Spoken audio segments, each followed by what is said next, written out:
olehmu 7 macam perkara yang merusak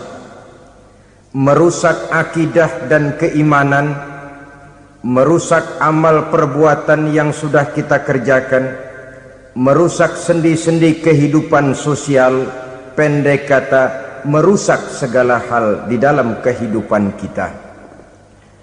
Jauhilah olehmu 7 macam perkara yang merusak. Yang pertama, asyirku billah, menyekutukan Allah subhanahu wa ta'ala.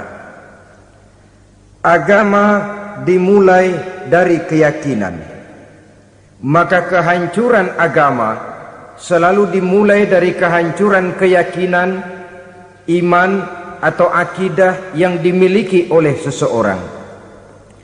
Dan untuk menghancurkan nilai-nilai iman yang kita miliki ini, orang rasanya tidak akan menghantam kita dengan peluru kendali. Orang tidak akan mengirimkan nuklir ke sini. Orang tidak juga akan mengirimkan satuan militernya ke sini. Untuk menghancurkan nilai-nilai iman, dibanjiri kita dengan paham-paham yang merusak dan mendangkalkan akidah. Baik ia bernama materialisme, baik ia bernama sekularisme, baik ia bernama banjirnya maksiat dan munkarat, baik ia bernama banjirnya peradaban dan kebudayaan yang menghancurkan moral daripada anak-anak kita, sedikit demi sedikit melenturkan dan melunturkan nilai-nilai keimanan kita, untuk kemudian pada waktunya nilai iman itu akan bertukar dan berganti menjadi nilai syirik kepada Allah subhanahu wa ta'ala. Atau pada sisi lain, menjadikan yang selain Allah sebagai tujuan akhir daripada kehidupan kita. Sedangkan kita sama-sama maklum bahwa di dalam pandangan agama Islam, dosa yang tidak berampun, dosa yang terbesar, termasuk dalam kategori bapak moyangnya dosa, tidak lain adalah syirik, yakni menyekutukan Allah subhanahu wa ta'ala. Pola penghancuran iman ini memang berstrategi. Ditawarkan kita kepada paham materialisme, paham kebendaan, di mana otak menempati urutan sebagai ranking pertama, Tuhan jatuh pada urutan kedua. Lalu menyusul kepada paham sekularisme, Allah dipisahkan dari seluruh kegiatan hidup ini, untuk pada gilirannya menjadikan yang selain Allah sebagai tujuan akhir daripada seluruh kegiatan hidup kita. Oleh karenanya, kewajiban menjaga nilai-nilai iman ini merupakan kewajiban yang mulia tetapi berat, tidak hanya untuk kita, tetapi juga bagaimana mewariskannya kepada anak-anak kita, generasi yang akan datang. Orang-orang tua bijaksana yang diceritakan di dalam Al-Quran, kalau sudah berpikir tentang anak-anaknya, pertanyaan yang paling mereka risaukan ialah, ma ta'buduna min ba'di. Anakku, kalau pada satu saat aku, ayahmu sudah tidak ada lagi di dunia ini, meninggalkan kamu semua, ma ta'buduna min ba'di, apa yang akan kamu sembah nak? Jikalau sekarang ayahmu masih mau ke masjid, masih mau melakukan rukuk dan sujud, masih beribadah menyembah Allah subhanahu wa ta'ala, kalau orang tuamu sudah tidak ada, ma ta'buduna min ba'di, masihkah engkau mau datang ke masjid? Masihkah engkau mau rukuk dan sujud? Masihkah engkau mau menyembah Allah subhanahu wa ta'ala? Pertanyaan ini yang dipikirkan oleh Nabi Yakub kepada putra-putranya. Pertanyaan ini yang diteruskan oleh Nabi Ibrahim kepada anak-anaknya. Pertanyaan ini yang diwariskan oleh generasi ulama'us salafus saleh kepada para generasi berikutnya. Bagaimana kita generasi sekarang? Kita orang-orang tua sekarang bukan berfikir ma ta'buduna min ba'di, malah yang kita fikirkan ma ta'kuluna min ba'di. Kalau bapak tidak ada nanti kamu makan apa nak? Perkara kamu nyembah apa urusan nomor 18. Yang penting kamu nanti hidup bisa makan, nak. Maka kita sibuk mewariskan harta kepada anak-anak kita. Kita sibuk mewariskan kebun dan tanah kepada anak-anak kita. Kita sibuk mewariskan pabrik kepada anak-anak kita, sementara kita lupa mewariskan intan yang paling mahal, mewariskan mutiara yang paling berharga, yaitu nilai iman kepada Allah Subhanahu wa ta'ala. Alangkah baiknya apabila warisan harta, warisan tanah dan kebun, warisan rumah dan pabrik didasari lebih dahulu dengan mewariskan nilai iman kepada Allah Subhanahu wa ta'ala. Sebagai orang-orang tua, kita boleh bersedih kalau anak kita tidak mengerti komputer. Kita boleh bersedih kalau anak kita tidak mengerti matematika. Kita boleh bersedih kalau anak kita tidak mengerti bahasa Inggris. Tapi sewajarnya lebih bersedihlah kita orang tua jikalau mempunyai anak yang tidak kenal Allah sebagai Tuhannya, yang kemudian tidak mau rukuk dan sujud kepada Allah Tuhannya. Itulah kemalangan yang paling malang bila kita meninggalkan generasi yang tidak bertauhid kepada Allah Subhanahu wa ta'ala.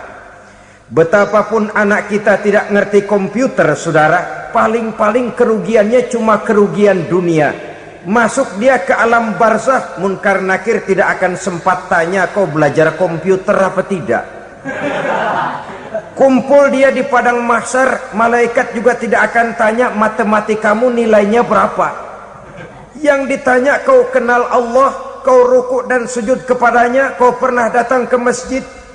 Oleh karena itu sekali lagi, menjaga nilai iman tidak hanya untuk kita, tetapi juga mewariskannya kepada anak-anak kita, generasi yang akan datang.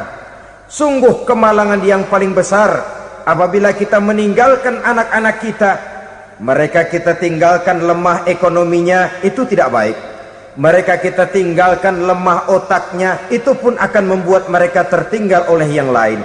Tapi yang paling celaka jikalau kita tinggalkan mereka dalam kondisi lemah imannya, rapuh akidahnya, tidak baik dan tidak betul keyakinan hidupnya. Oleh karena itu Nabi berpesan, jauhilah 7 perkara yang merusak. Yang pertama, syirik kepada Allah Subhanahu wa ta'ala. Menyekutukan Allah baik dalam ucapan, dalam keyakinan ataupun dalam perbuatan. Ini perkara pertama yang termasuk 7 perusak besar di dalam kehidupan. Kalau sudah jatuh kita ke lembah syirik, bagaimanapun banyak kebaikan yang kita kerjakan, berjiwa sosial, bertangan pemurah, gemar menolong orang lain, kalau memang dasarnya syirik, maka seluruh kebaikan kita akan hancur, tidak akan ada nilainya dalam pandangan Allah Subhanahu wa ta'ala. Dalam pandangan manusia mungkin kita dicatat sebagai orang sosial, gemar menolong orang lain, tidak berpangku tangan melihat orang yang mendapat kesulitan.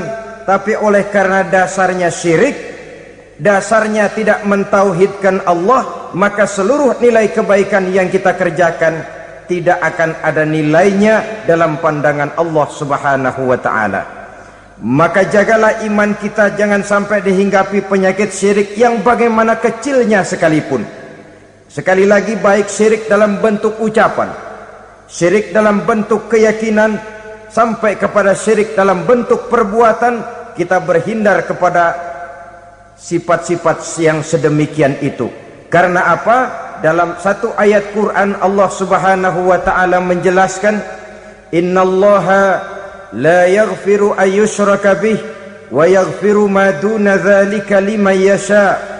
Allah tidak akan memberi ampun kepada orang-orang yang menyekutukannya, tapi Allah masih mau memberikan ampun kepada dosa-dosa yang selain itu bagi orang-orang yang dikehendakinya. Dosa selain syirik, apabila kita bertaubat, Allah masih mau mengampuni.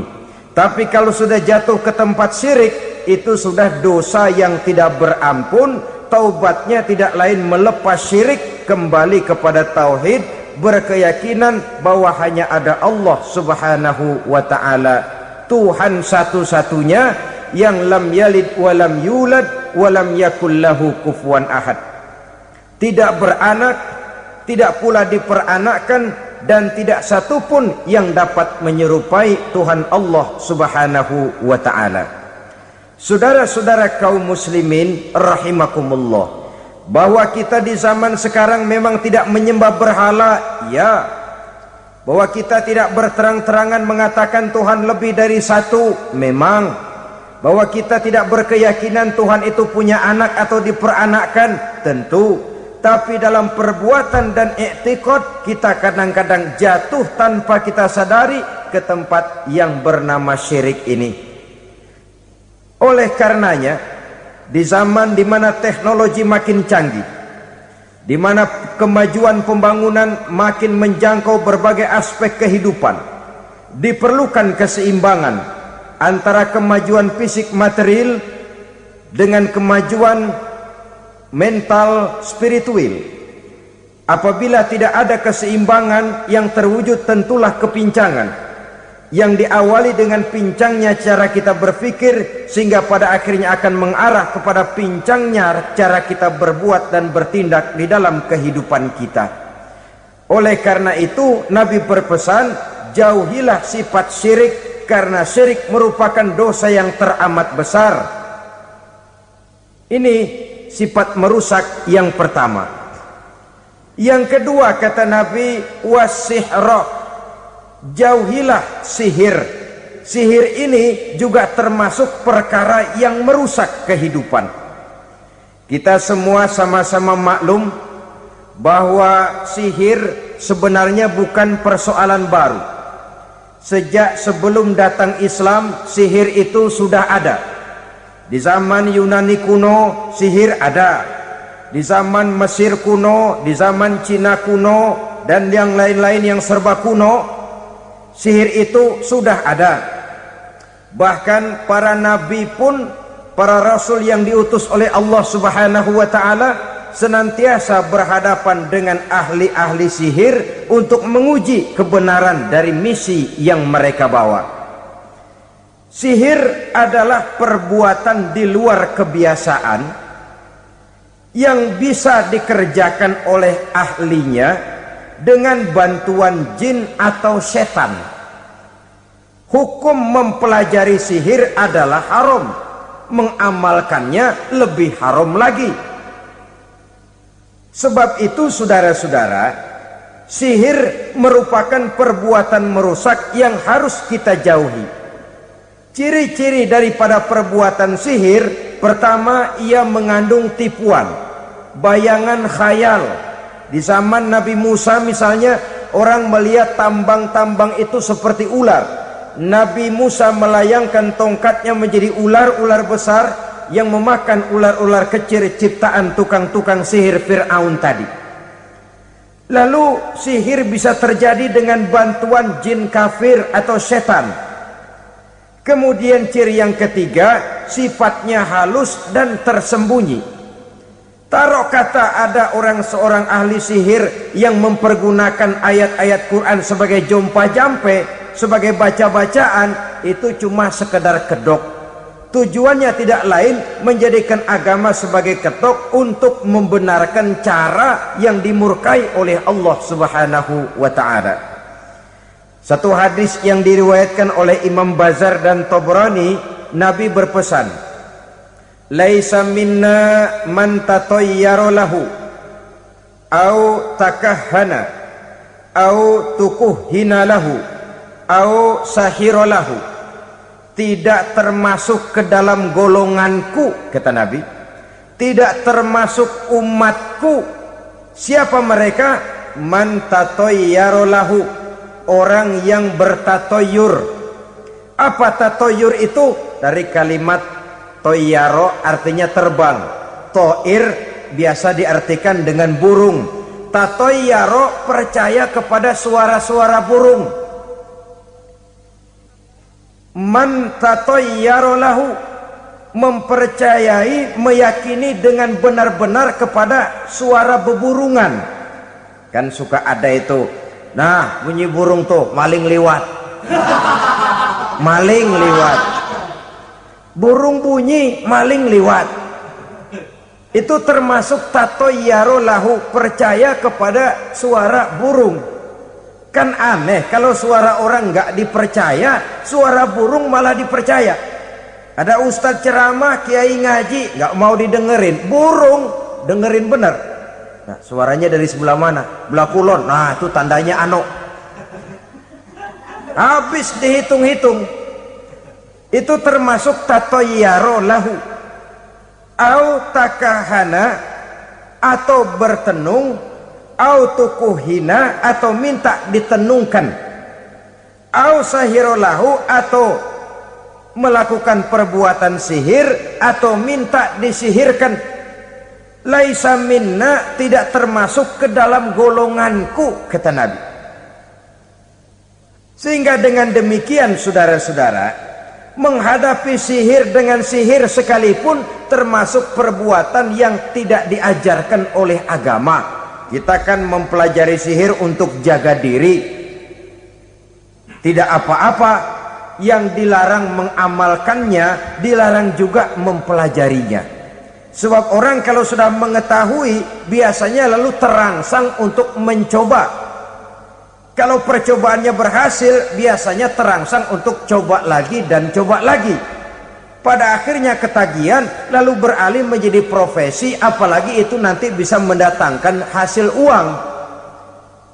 Saudara-saudara kaum muslimin rahimakumullah, kita manusia makhluk nyata, kita hidup di alam nyata, terikat oleh sunnatullah, causality.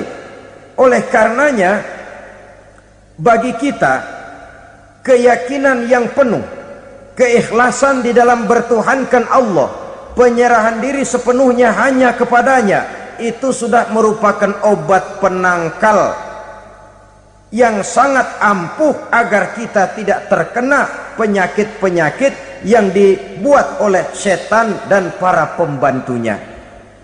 Sehingga beberapa ayat Quran mengajarkan, misalnya a'udzu bikalimatillahi tammati min syarri ma khalaq, atau bismillazi la yadurru ma'asmihi syai'un fil ardi wala fis sama, dengan menyebut nama Allah yang tidak bisa mendatangkan bahaya sedikit pun, dari baik yang datang dari langit maupun yang datang dari bumi. Jiwa yang kosong dari keyakinan yang penuh kepada Allah, jiwa yang penuh was-was dan ragu-ragu, itu yang mudah terserang oleh penyakit-penyakit yang dikerjakan oleh para tukang-tukang sihir, yaitu oleh setan dan seluruh para pembantunya.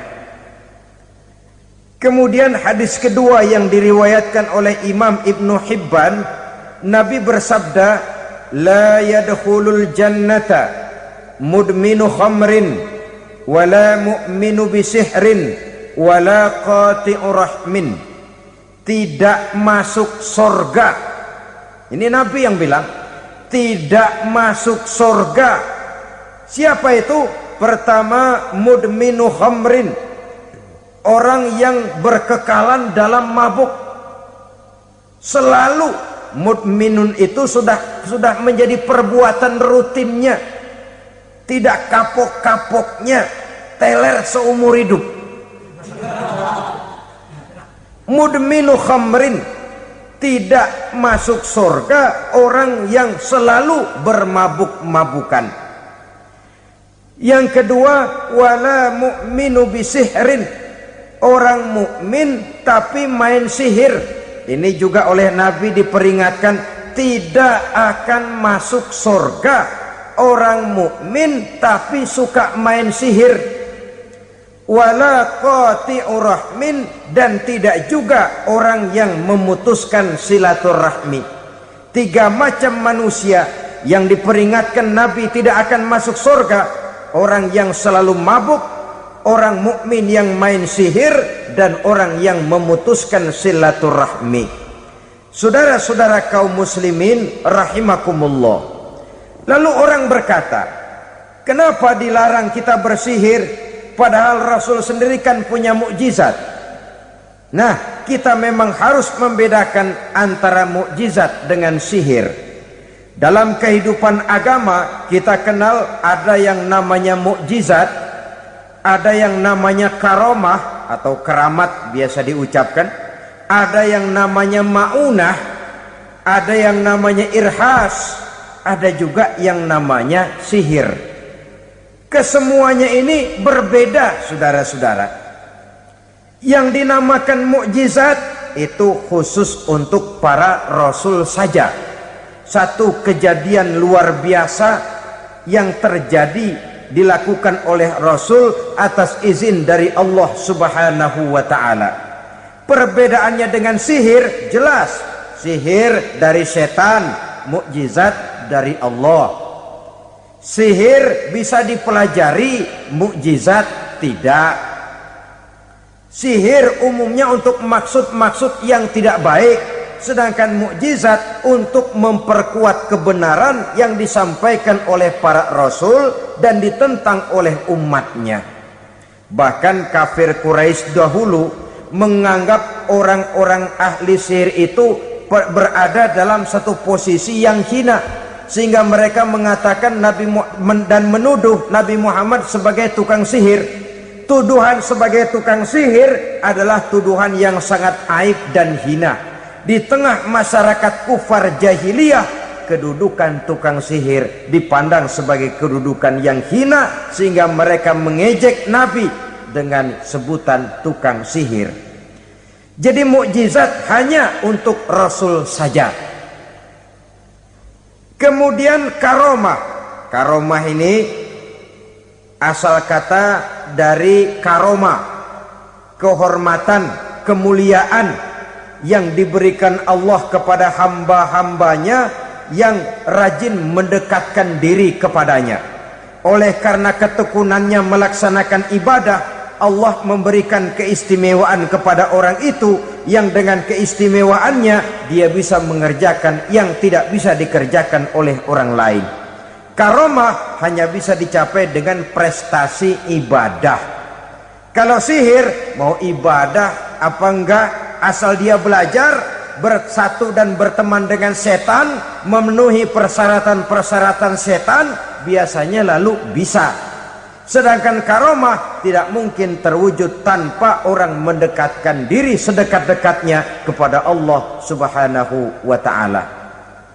Maka kita lihat biasanya orang-orang yang punya ilmu sihir, mukanya rata-rata nggak enak dilihat. Kumuh, jauh dari air wudhu, jauh dari sujud kepada Allah, malah berteman dengan setan, menjadi pelayan-pelayannya setan. Saudara-saudara, adapun maunah, keistimewaan yang diberikan Allah kepada hamba-hambanya yang belum sampai kepada tingkat wali, tapi orang itu lebih banyak kebaikannya daripada kesalahannya. Umpamanya, saudara jalan bertiga di pinggir jalan, saudara ada pada posisi di tengah, lalu bertiga ini ketabrak mobil. Menurut perhitungan saudara mati lebih dahulu, tapi terjadi hal yang aneh, dua teman saudara mati, saudara malah cuma luka dan lecet sedikit saja. Apa itu? Kalau kita lebih banyak kebaikannya daripada kesalahannya, itu yang dinamakan maunah, pertolongan yang diberikan Allah kepada hamba-hambanya yang lebih banyak kebaikannya daripada kesalahannya. Sedangkan yang dinamakan irhas, kejadian luar biasa pada diri seseorang pada waktu dia masih kecil, yang menunjukkan tanda-tanda keistimewaannya. Itu umumnya pada para nabi pada usia kecilnya sudah ada irhas, tanda-tanda istimewa. Jelas baik mukjizat, karomah, maunah maupun irhas berbeda dengan sihir. Sihir ini jelas saja merupakan bantuan dan persekutuan antara manusia dengan setan. Padahal setan, kata Allah dalam Al-Quran, innahu lakum aduwwum mubin, sesungguhnya setan bagi kamu adalah musuh yang sangat jelas.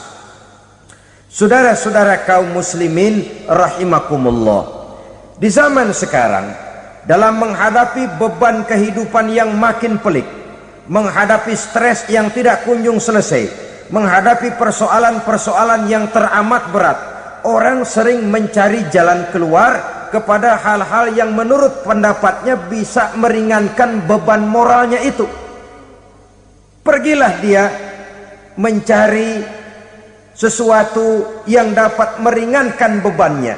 Dan tidak jarang yang jatuh ke pangkuan tukang-tukang tenung, ke pangkuan tukang-tukang sihir, yang mereka itu oleh Quran dijelaskan kadzabal munajjimun walau sodaku.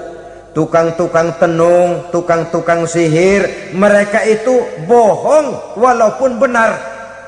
Maksudnya bohong walaupun benar artinya kalau yang mereka kerjakan benar itu sih kebenaran. Benar dengan kebenaran itu lain. Kebenaran, kebetulan bisa, tapi tidak untuk selalu. Apalagi kalau itu sudah membahayakan kehidupan orang lain. Jadi oleh karena itu Nabi berpesan jauhilah daripada sihir. Kalau sudah jauhilah dari sihir artinya ya jauhilah daripada mempelajarinya, jauhilah daripada bergaul dengan orang-orang yang ahli di bidang itu, karena dari pergaulan segalanya bisa menular. Baiklah saudara, ini yang kedua. Yang ketiga pesan Nabi, wa qatlan nafsil lati harramallahu illa bil haq. Membunuh orang lain dengan cara yang tidak benar. Membunuh orang yang diharamkan oleh Allah Subhanahu wa taala untuk melakukannya kecuali dengan alasan yang benar. Kita tahu Islam adalah agama damai. Sesuai dengan namanya, ia tidak dikembangkan dengan pedang dan kekerasan. Ia dikembangkan dengan keteladanan dan tuntunan moral. Oleh karena Islam bukan agama kekerasan, Islam pun tidak mementingkan dan mengajarkan kekerasan kecuali dengan alasan yang benar dan bisa dipertanggungjawabkan.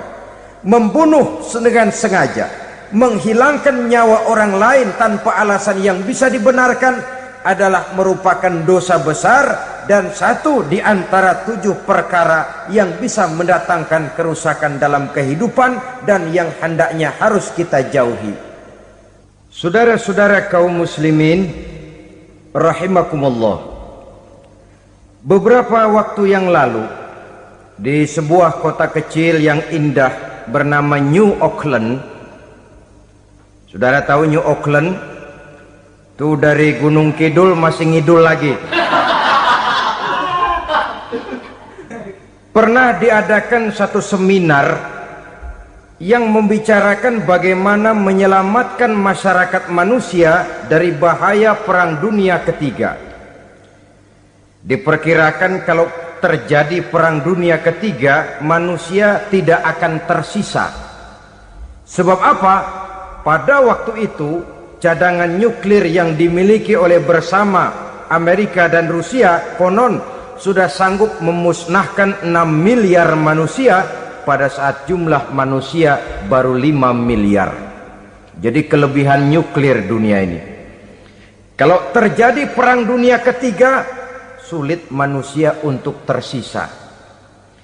Maka dibahaslah di dalam seminar itu, wah, supaya tidak terjadi Perang Dunia Ketiga, maka perlombaan membuat senjata-senjata canggih, alat-alat pembunuh modern harus segera dibatasi.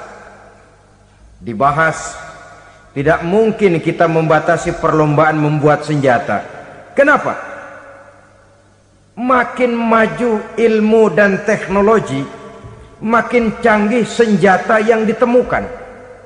Atom sudah meningkat menjadi nuklir, nuklir sudah meningkat menjadi neutron, dan kita tahu bom yang bernama neutron ini bom yang cukup membunuh tanpa perlu merusak. Artinya kalau dia diledakkan di kota kita ini, bangunan utuh, jembatan tidak ambruk, rumah-rumah tetap berdiri, tapi semua yang bernama hidup mati. Itu katanya lebih sopan dari bom atom. Sebab kalau si atom ini sudah membunuh, merusak pula. neutron cukup membunuh saja tanpa perlu merusak. Jadi majunya senjata-senjata teknologi sebagai akibat yang logis dari kemajuan ilmu pengetahuan ini tidak bisa kita batasi. Dan memang sebenarnya yang bahaya bukan senjatanya, tapi manusia yang mengendalikan senjata itu. Mereka kembali kepada prinsip the man behind the gun. Bukan senjatanya yang bahaya, tapi manusia yang mengendalikan senjata itu yang bahaya. Walaupun senjatanya modern, katakanlah model M16 umpamanya, kalau yang mengendalikannya orang beriman, insya Allah aman. Tapi biar megang cuma senapan angin, kalau yang megang orang brutal, ngeri kita deket-deket. Apalagi kalau memang bukan ahlinya menggunakan senjata, bisa ngeker kaki kena jidat.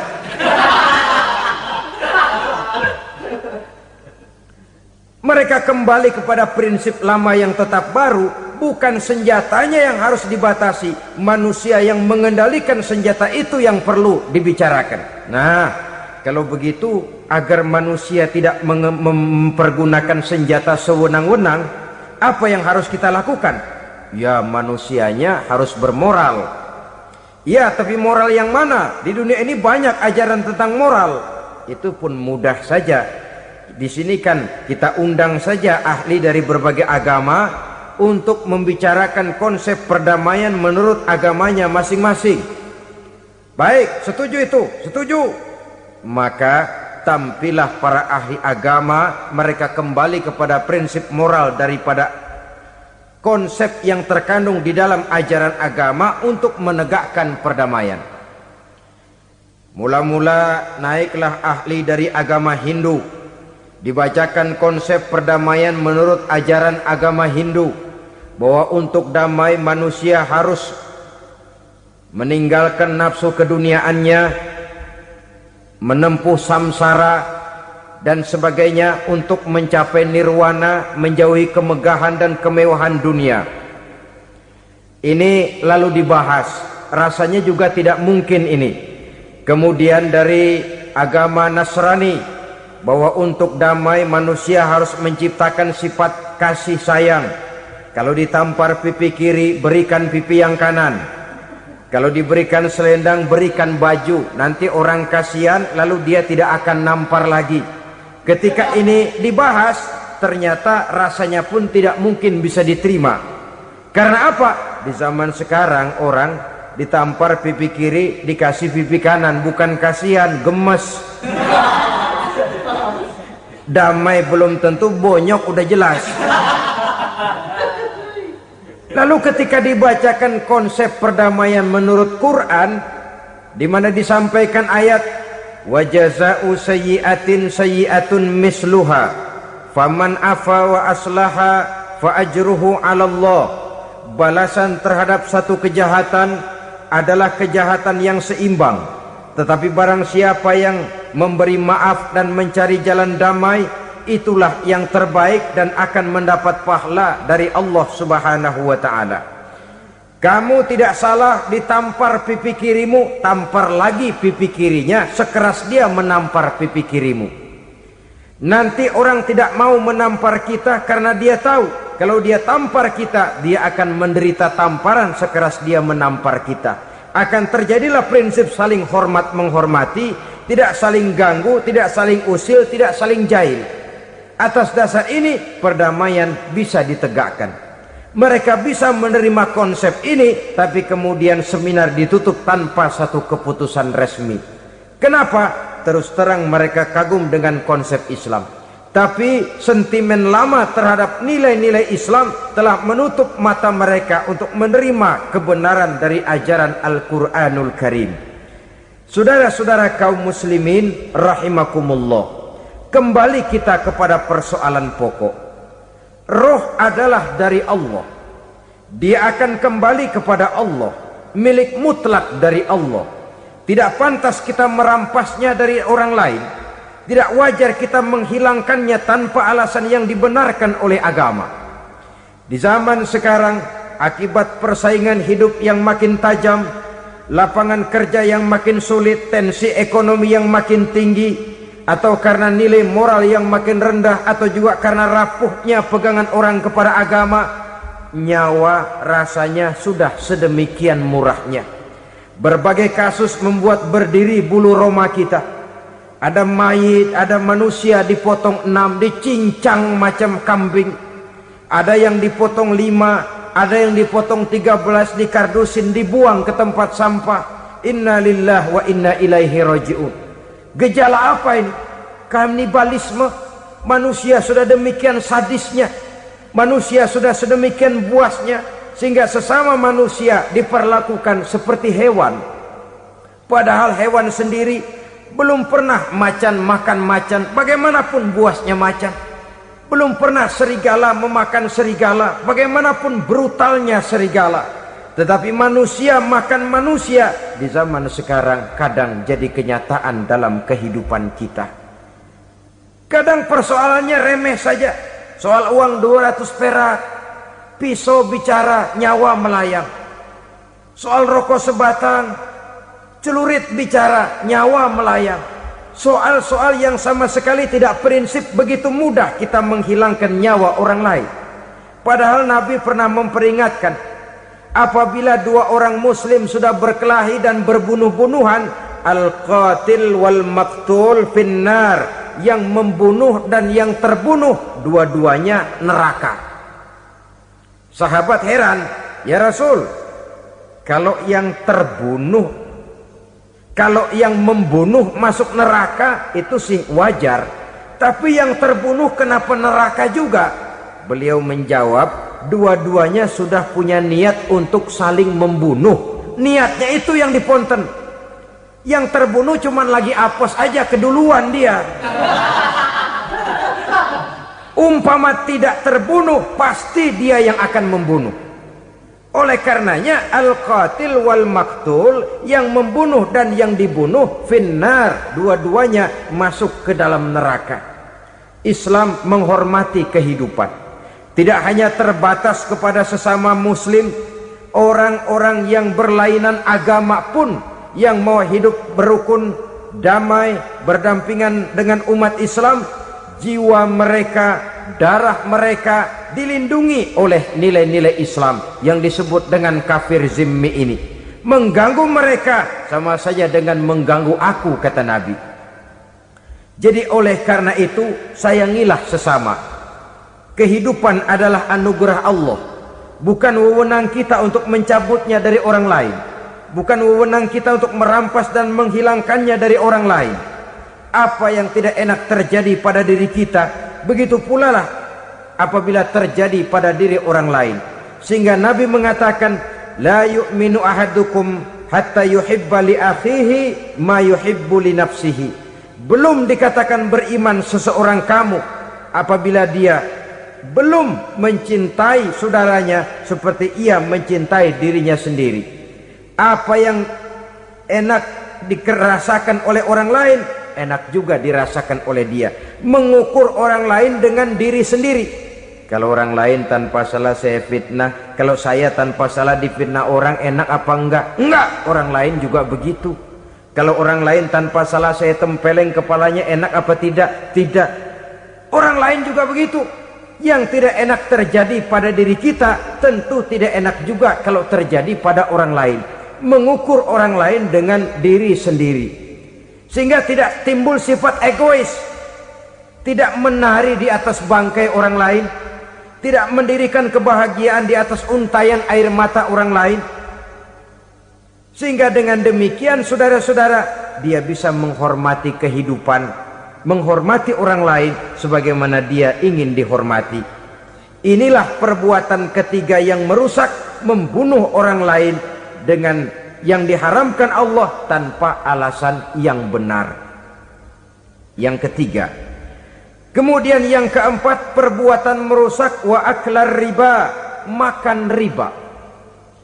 Hidup adalah tolong menolong. Bahasa kerennya take and give katanya. Saling memberi dan saling menerima. Nabi mengajarkan man kuraba kurbatan min kurabid dunya karraballahu lahu kurbatan min kurabi yaumal qiyamah wallahu fi aunil abdi madamal abdu fi auni akhihi. Siapa yang meringankan beban dari beban-beban yang derita seseorang di dalam kehidupan dunia, Allah akan meringankan bebannya daripada beban-beban yang harus dipikulnya di hari kiamat nanti. Wallahu fi aunil abdi madamal abdu fi auni akhihi. Allah senantiasa akan menolong seorang hamba selama hamba itu masih mau menolong saudaranya. Allah selalu akan menolong seorang hamba selama hamba itu masih mau menolong saudaranya. Apabila kita sudah berpangku tangan terhadap kesulitan orang lain, biasanya pun pada saat kita mendapat kesulitan, kita akan sulit juga memperoleh pertolongan.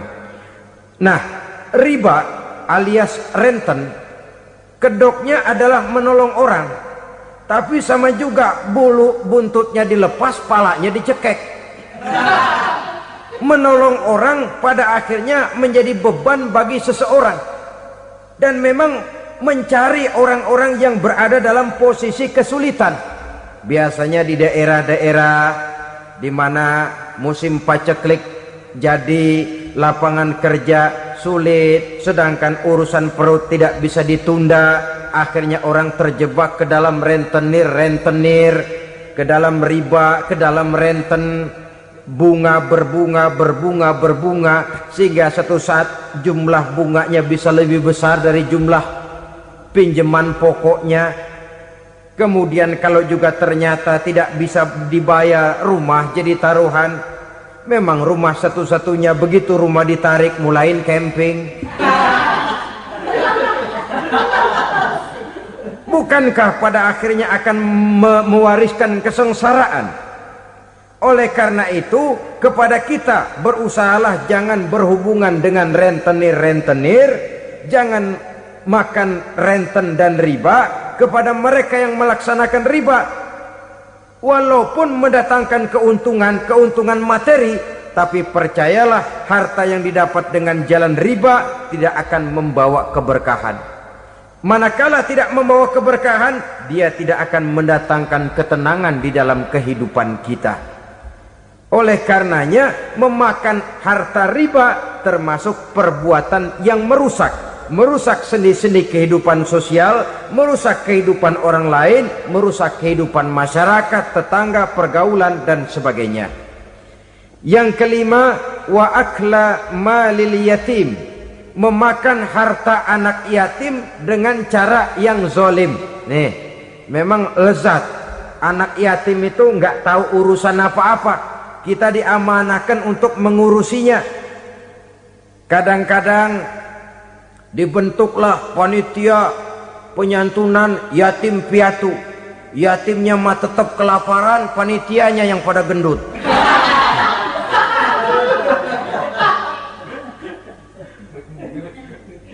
Padahal memakan harta anak yatim termasuk perbuatan dosa besar, dan menjantuni yatim merupakan perbuatan mulia. Nabi mengatakan, ana wa kafilul yatim kahataini yaumal qiyamah. Aku dan orang-orang yang menyantuni anak yatim seperti dua jari ini pada hari kiamat nanti. Dekat sekali. Jikalau ingin di hari akhir nanti dekat dengan Rasul, bersahabatlah dengan anak-anak yatim. Jadilah pengurus anak-anak yatim. Bangunlah panti-panti asuhan yatim. Pada saat bapak ibunya meninggal, kitalah yang menjadi orang tuanya. Bahkan sedemikian besar perhatian Islam terhadap anak-anak yatim ini, sehingga Quran memberikan peringatan, ara'aital ladzi yukadzibu biddin fadzalikal ladzi yad'ul yatim wa la yahuddu ala ta'amil miskin. Tahukah kamu siapa orang yang mendustakan agama, beragama tapi dianggap dusta, salatnya dusta, puasanya dusta karena agamanya sudah berdusta. Siapa mereka? Fazalikal ladzi yad'ul yatim, orang yang menyia-nyiakan anak yatim, wala yahuddu ala ta'amil miskin, dan tidak pernah memberi makan kepada orang-orang yang menderita kemiskinan, menyia-nyiakan, meninggalkan anak yatim, termasuk perbuatan yang divonis kita sebagai orang yang mendustakan agama. Saudara-saudara kaum muslimin rahimakumullah, maka sangat dicela mengeksploitir anak-anak yatim, menjadikan mereka sebagai kedok untuk mencari kekayaan pribadi. Tetapi jikalau ikhlas, ganjarannya sangat besar, nilai pahalanya sangat besar. Menyantuni yatim tidak hanya setahun sekali. Kalau Muharram pakai istilah lebaran yatim, dibentuklah panitia, diberilah beras, uang 45.000 rupiah, alhamdulillah. Tapi jangan lupa, si yatim tidak hidup cuma satu hari. Dia tidak hidup cuma di bulan Muharram saja, dia hidup 12 bulan dalam setahun. Sebagaimana anak-anak yang lain, dia juga berhak punya masa depan. Dia juga berhak menikmati bangku sekolah. Dia berhak mengenyam arti dan makna pendidikan. Dia berhak membekali diri dengan ilmu dan pengetahuan seperti halnya anak-anak yang lain. Maka kita yang diberikan keluasan oleh Allah, ingatlah itu, bersahabatlah dengan anak-anak yatim, santuni mereka. Perkara setahun sekali di bulan Muharram, alhamdulillah, itu bagus, bin Thayyib alias baik. Tapi tentu dan tentu, sekali lagi, si yatim tidak hanya hidup di bulan Muharram. Dia hidup 12 bulan dalam setahun, 24 jam di dalam sehari. Oleh karenanya, menyia-nyiakan mereka pada saat posisi kita memang mampu, akan memojokkan kita dalam satu posisi di mana kita dianggap sebagai orang yang mendustakan agama, memakan harta anak yatim dengan cara yang zolim. Bapaknya udah meninggal, kebunnya lebar, anaknya dikelecehin. Nah, dah kamu nggak usah pusing, nanti saya yang ngurus. Akhirnya bukan ngurus, nguras. Si yatim mungkin tidak tahu bahwa dia disia-siakan, haknya diambil, miliknya dizolimi. Tapi Allah yang akan membalasnya dengan seadil-adilnya. Maka makan harta anak yatim biasanya balasannya tokcer bin paten. Nggak banyak selang tempo itu, nggak percaya cobain dah. Nyobain aja kan nggak bayar, umpama. Memakan harta anak yatim dengan cara yang zolim, ganjarannya biasanya kontan. Kenapa? Ratapan si miskin, untayan air matanya, jeritan kepedihan hatinya, membuka pintu langit, permohonannya diijabah, getaran hatinya didengarkan oleh Allah. Maka balasannya biasanya kontan, spontan, tidak menunggu waktu terlalu lama. Itu di dunia, belum lagi di akhirat nanti. Bukankah dalam riwayat Mi'raj diceritakan Nabi melihat di neraka itu orang perutnya sebesar rumah? La haula wala quwata. Itu perut kayak rumah, bagaimana jalannya tuh orang? Dan memang gak jalan, diseret-seret oleh malaikat di neraka itu. Hancur perutnya, amburadul itu perut. Berantakan isinya, dibulatkan lagi, diseret lagi, hancur lagi, dibulatkan lagi. Sampai Nabi tanya, orang itu begitu berat siksanya kenapa ya Jibril? Itu Muhammad, waktu di dunia dulu rakus banget makan harta anak yatim. Begitu vonisnya, begitu menyedihkan nasibnya di akhirat. Tapi di dunia pun ketidakberkahan itu sudah membayangi kehidupannya. Oleh karena itu, kepada saudara-saudara yang mendapat titipan anak yatim, berbahagialah, karena semulia-mulia rumah adalah rumah yang di dalamnya ada anak yatim yang disantuni. Sehina-hina rumah adalah rumah di mana di dalamnya ada anak yatim yang disia-siakan. Begitu kata Nabi kita. Rumah yang paling mulia dalam pandangan Allah, rumah yang di dalamnya ada anak yatim yang disantuni. Rumah yang paling hina dalam pandangan Allah, rumah yang di dalamnya ada anak yatim yang nasibnya disia-siakan. Berbahagialah saudara apabila menjadi penyantun anak-anak yatim, pelindung mereka, sehingga mereka mempunyai masa depan sebagaimana anak-anak lainnya. Rasulullah sendiri sedemikian peka terhadap keadaan anak-anak yatim karena beliau sendiri memang mengalami. Umur 6 bulan dalam kandungan ibu, beliau sudah ditinggalkan oleh ayahnya. Pada saat berusia 6 tahun ibu sudah meninggal. Yatim piatu dalam usia di mana beliau sedang perlu belas kasih seorang ibu dan pengertian seorang bapa. Kepekaan itu lalu timbul, bahkan kemudian sampai kepada beliau berkata, aku dan orang yang menyantuni anak yatim seperti jari tengah dan jari telunjuk di hari akhirat nanti. Sedemikian dekatnya. Baiklah ya, jadi yang kelima, memakan harta anak yatim. Jauhi karena ini perbuatan yang merusak. Yang keenam, watawalli yaumaz zahfi, melarikan diri pada hari pertempuran. Apa ini? Khianat. Tidak konsekuen dengan konsep perjuangan. Pada mulanya keras benar teriak, berantas korupsi, ganyang korupsi, cuma karena belum dapat giliran. Begitu dia naik dapat kesempatan, korupsinya lebih edan dari yang diteriakinya. Ini termasuk tawalli yaumaz zahfi, berpaling pada hari peperangan. Di saat menghadapi musuh, kalau belum kelihatan musuh, teriaknya nyaring bener. Jangan takut demi kebenaran sampai titik darah yang paling penghabisan. Musuh belum kelihatan. Begitu musuh sudah kelihatan, paling dulu lari ke belakang. Kalau diajak berjuang ada saja alasannya. Sehingga Quran memberikan peringatan kepada kita semua. Mengapa kamu ini berat? Kalau sudah diajak berjuang di jalan Allah, kakimu seperti terhunjam berakar di perut bumi. Berat untuk melangkah berjuang. Lari dari pertempuran tidak konsekuen dengan konsepsi perjuangan. Mau enaknya saja. Dalam kondisi yang sulit lalu berpangku tangan. Ini termasuk ciri munafik yang di dalam Al-Quran disindir dengan bahasa kullama adha'a lahum masyaufi wa iza azlama alaihim qamu. Waktu terang mereka jalan, giliran gelap mereka mandek. Artinya, maksudnya kalau giliran ada untungnya aja rame-rame teriak Islam, tapi begitu diminta berjuang, dituntut berkorban, rame-rame mundur. Waktu dilihat di Islam ada untungnya, rame-rame teriak Islam. Pak, saya Islam banget pak.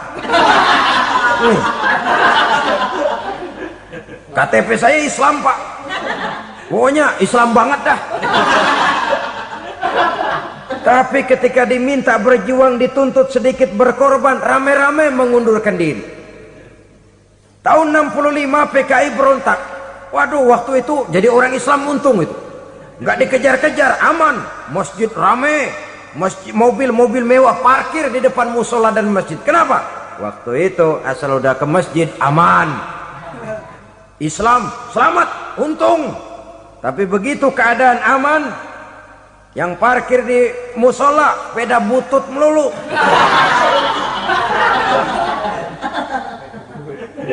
Waktu terang mereka jalan, waktu gelap mereka berhenti. Dikala di Islam ada untungnya, baru wah Islam bagus, Islam hebat. Tapi waktu dilihat ada kerugian, jangan bawa-bawa Islam dah.